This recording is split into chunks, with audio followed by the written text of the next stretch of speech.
Hi, friends. Happy Friday. All right. Are you ready for this ending? Oh, I'm so excited.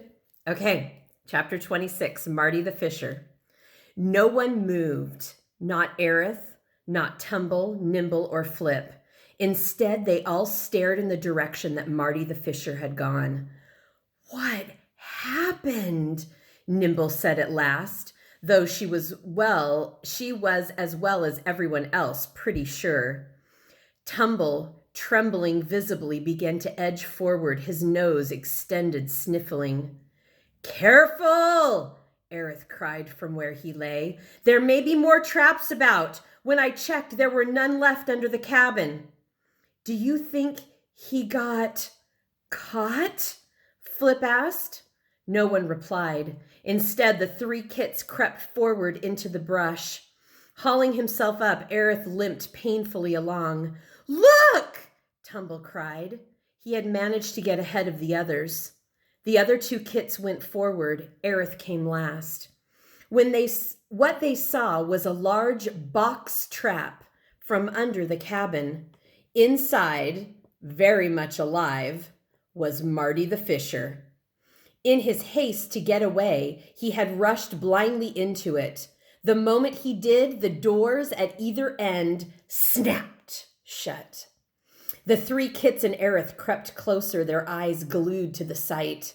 Marty, his face bearing a look of terrible rage, glared out at them. Don't just stand there gawking, he snarled. Get me out of here! Neither Aerith nor the kits replied. You don't understand, the caged animal said, speaking with barely suppressed fury. I'm from the Great Fisher family, no finer animal in the world. We've been hunted down everywhere by humans because of our fur. Even dolts like you must be capable of seeing how beautiful I am. We're so beautiful, there are very few fishers left. Every time one of us is killed or captured, the chances of our survival are reduced. If you let them take me away, we fishers shall almost be extinct. Now, get the cage open. But you were trying to kill Aerith, Nimble protested. Of course I was, returned the fisher. But why should you want to do that? Flip asked. Because, returned Marty proudly, only fishers are smart enough to deal with porcupines. Now stop yapping and open this trap. The kits looked to Aerith. I don't know how to open it, Aerith said. You blundering fool, Marty the Fisher cried out. Can't you do anything right? Open your eyes. There's a rod lever on top. Push it down. It'll open the trap doors. The four of you can do it easily. Once again, the three kits looked to Aerith, waiting for him to decide. Fumigated goat fidgets, Aerith muttered, not knowing what to do. Will you promise not to hurt Aerith? Tumble asked. And just go away and leave us alone, Nimble added. I don't make deals with anyone, the fisher shouted. Just get me out! The kits turned yet again to Aerith. Aerith sighed deeply. He could feel the pain where the fisher had clawed him. And yet, as he looked at the beast in the trap, all he could think of was the fisher's predicament. Frog freckles, he grumbled. I suppose we should. Of course you should, Marty snarled. The weak always have an obligation to help the strong. We're the important ones. Besides, I've suffered a great deal. Didn't I just explain my family is almost extinct? You have an obligation to help me. Lumbering forward, Aerith approached the cage. After sniffing and studying it carefully, he found the bar Marty had mentioned, the one that would open up the trap. Rearing up, he pushed down on it. It gave way partly, but not enough to release the doors. He looked around to the kits. Come on, he called. Aerith, Flip called. Are you sure we should do this? Come on, Aerith growled. Lend a paw. Tumble jumped atop the trap. Nimble reared up from one side while Flip got close to Aerith. When I say 3, we'll all push, Aerith said. Would you hurry? Marty snarled. 1, 2. Aerith stopped. From somewhere in the distance came a high-pitched whine. Tumble cocked his ears. What's that? The animals listened. Faster, you fools! Marty shouted. I must get out! The whine grew louder because the growl becoming a growl as it got closer. What is that? Flip asked Aerith. Pig pudding, the porcupines said. It's the snowmobile. The hunters. They're coming back. Let me out of here, Marty shrieked. Don't let them get me. You mustn't. The sound of the snowmobile grew very loud. Aerith leaped off the trap. Into the woods, he cried to the kits. Hide, run! He scrambled away painfully. The kits tore after him. Don't leave me! Marty screamed. Don't let them get me! Aerith dove under a low-lying branch of a pine tree. The kits quickly joined him. What's going to happen? A frightened Flip asked. Shh!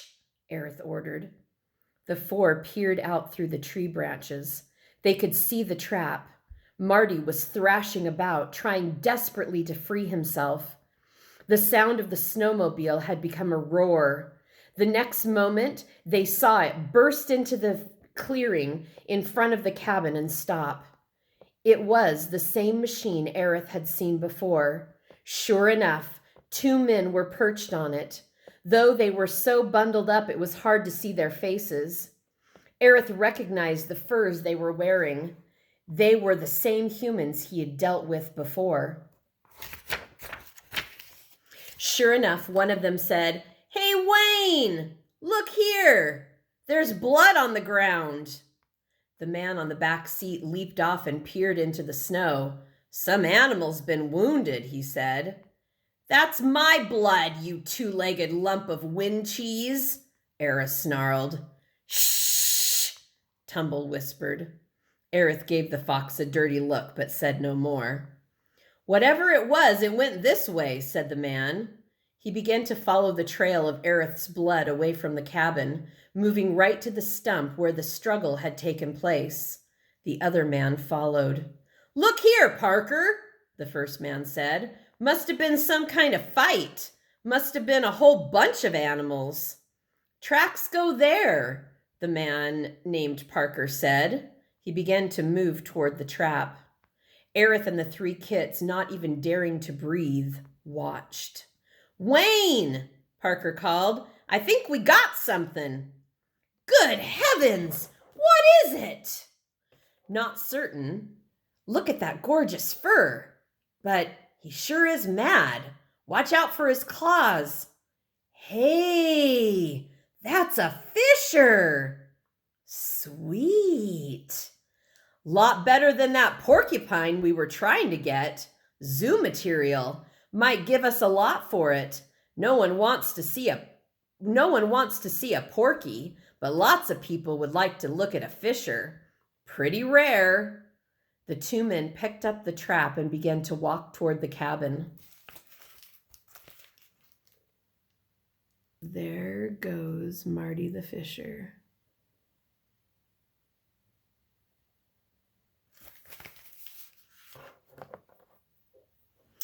Once they reached it, they opened the door and took the trap inside with them. Then they closed the door with a bang. At first, the animals under the tree said nothing. It was Flip who finally spoke. Turning to Aerith, he nudged him with his wet nose. Are you all right? He asked. Did you hear what he said? Aerith muttered. Better than, Porky? Aerith, Flip repeated. Is your body all right? Oh, some cuts and bruises. Where did you all come from? The den, Tumble said. But your father, Where is he?" "Dad?" Flip asked. There was a slight look of embarrassment on his face. "He said he had some business to do." "And he left?" Aerith said, feeling his indignation rise. "It's okay. He asked us if we minded being left alone," Nimble explained. "We said we didn't." "He said he only came back to be sure that you weren't bothering us," Tumble said. Flip said, "So the day after you left, he took off." "It was important business," Tumble interjected with some of his old heat. "But when will he be coming back?" Aerith asked. "Oh, sometime in the spring," Nimble said casually. "Right, he's going to take us hunting," Tumble said. "He's really good at that," Flip put in. Aerith thought of saying something. Instead, he told them, "You saved my life, and I didn't think I'd ever see you again." "You didn't?" Flip was taken by surprise. "Why?" "Because, oh, toe jam on a toothbrush," Aerith grumbled. "I just didn't, that's all." "I mean," Nimble said, "Dad is fun, but you're the one who takes care of us. So of course you'd have to see us again."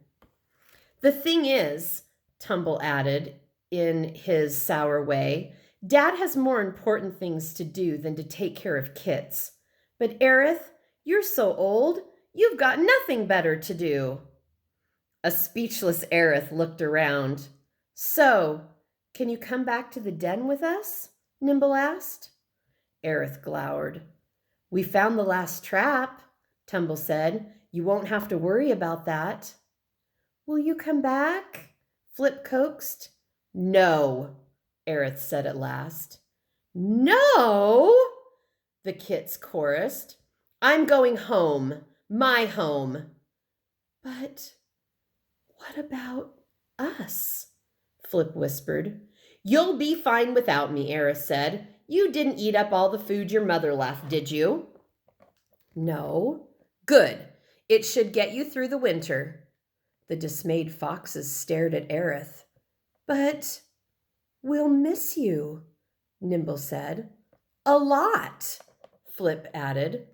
To which Tumble said, "Yeah, we will." "Tumbled toes," Aerith grumbled.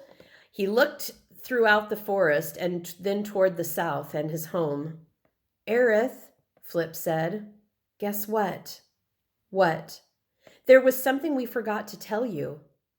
"What's that?" Flip looked from Nimble to Tumble and back to Aerith. "We wanted to say thank you." The pain in Aerith's chest was making it hard for him to breathe. "Oh, bobcat beads," he muttered. "And another thing," Tumble said. "Stop!" Aerith snapped. "I don't want to hear it." "We like you a lot."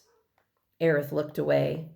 "And anyways," Nimble added, "I bet with those scratches that Fisher gave you, you'll need us to look after you.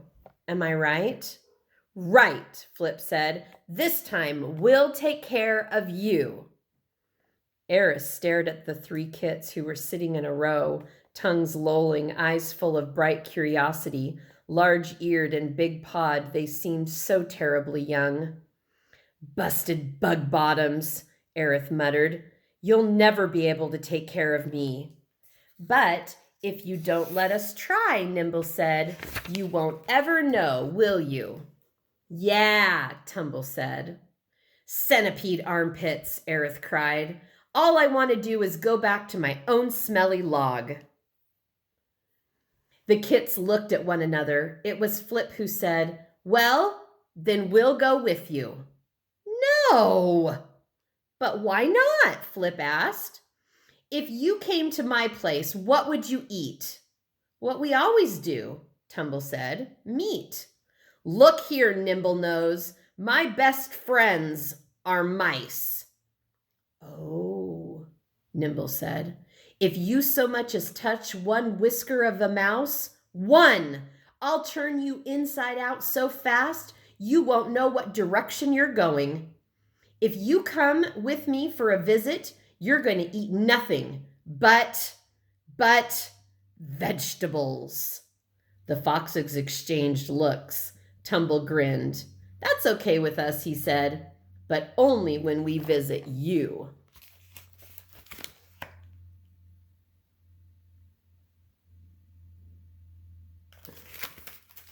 Last chapter, chapter 27, Aerith's birthday. Aerith led the way. The three foxes trotted by his side. With the porcupine limping, they moved slowly. Now and again, the foxes darted off, but they never went far. They always came back. At first, they chatted quite a bit, asking Aerith questions about where he lived, how he lived, whom he lived with, along with the countless queries about Poppy. Aerith answered very little. To most questions, he'd say, "You'll see," or "None of your business, Nit-Nose."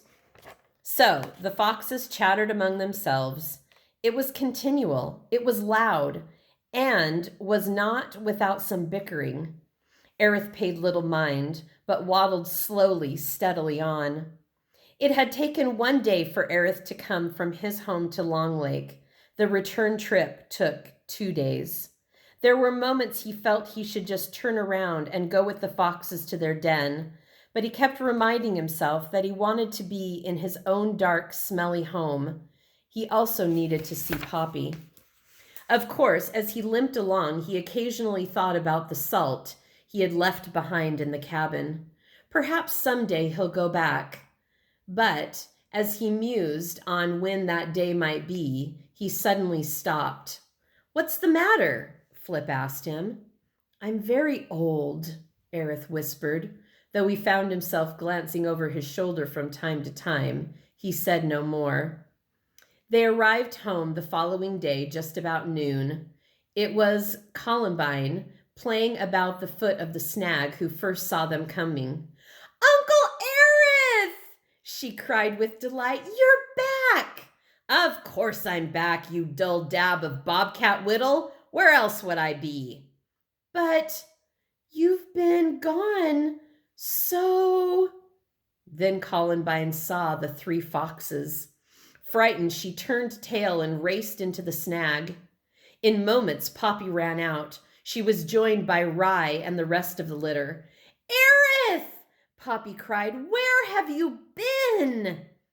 Aerith wanted to burst out with all that had happened. Instead, he said, "Oh, busy." "But where were you gone for a month? We were worried." "You were?" "Of course we were." Poppy looked over to the three foxes. "Are these friends of yours?" "Absolutely. This is Tumble, Nimble, and Flip. Guys, this is Poppy and her husband Rye. These mice are named Columbine, Mariposa, Snowberry, Walnut, Verbrina, Scrub Oak, Pipwhiskeria, Crabgrass, Locust, Sassafras, and Ragweed the second." "How do you do, Tumble, Nimble, and Flip?" the young mice chorused. Rye considered the foxes nervously.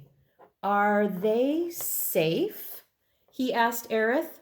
"Strictly vegetarians." "Oh, okay." The foxes, remembering all the tales Aerith had told, gazed at the famous Poppy with awe. She was so small, but she had done so much. It was Poppy who said, "Aerith, did you realize that on the day you went off, it was your birthday?" "Is that so?" Aerith replied, trying not to frown. "I guess I forgot." Sassafras ran over to Poppy and whispered into her ear, "Ma, Aerith's, you know." "Oh, yes," Poppy said, "you really should." With that, all 11 of the young mice raced back to the hole at the base of the snag. "It's just a little something Rye and I and the children got you for your birthday," Poppy exclaimed. "We went to get it for you that morning." Aerith could feel himself blushing. "Well, it didn't seem to me that..."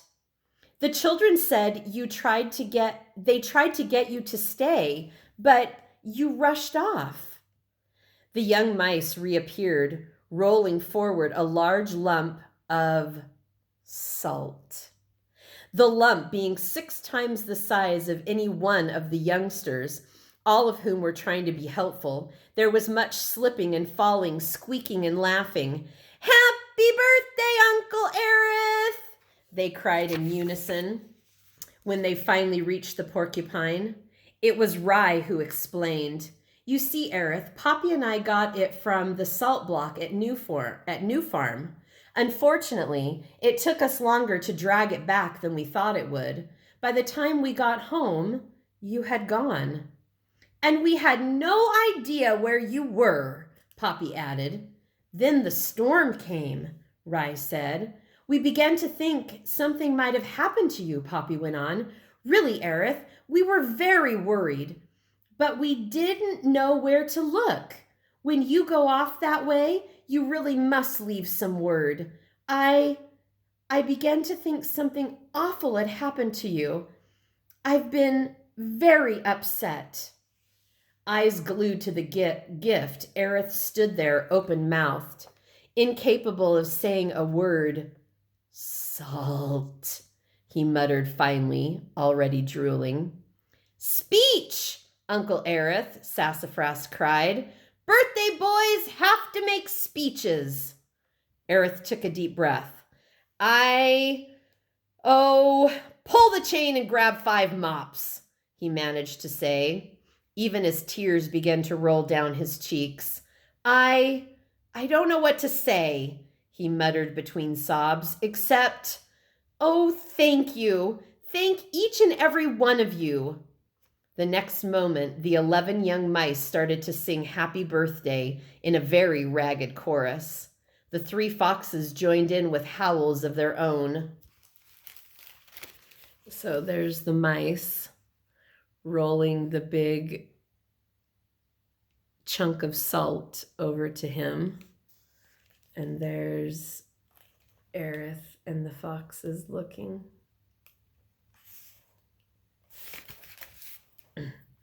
Aerith could not wait until they were done.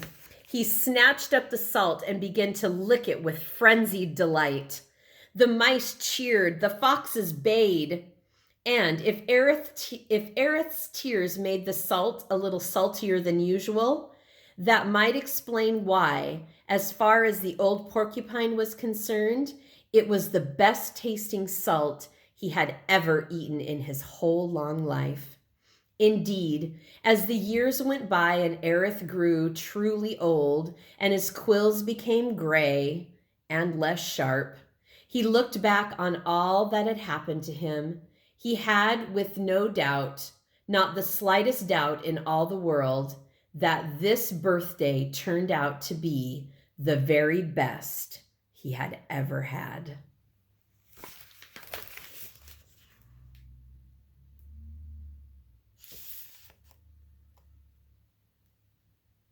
All right, my friends, that's the end. Aerith's birthday. I hope you loved that story as much as I do. All right. Today we have a Zoom meeting at 2:00, so I hope to see you there.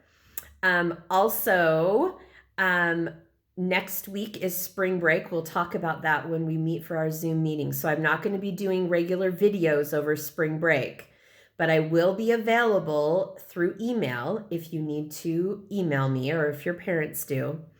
And then I will start new videos the next Monday with Stout-Hearted 7. And I can't wait to share that book with you as well.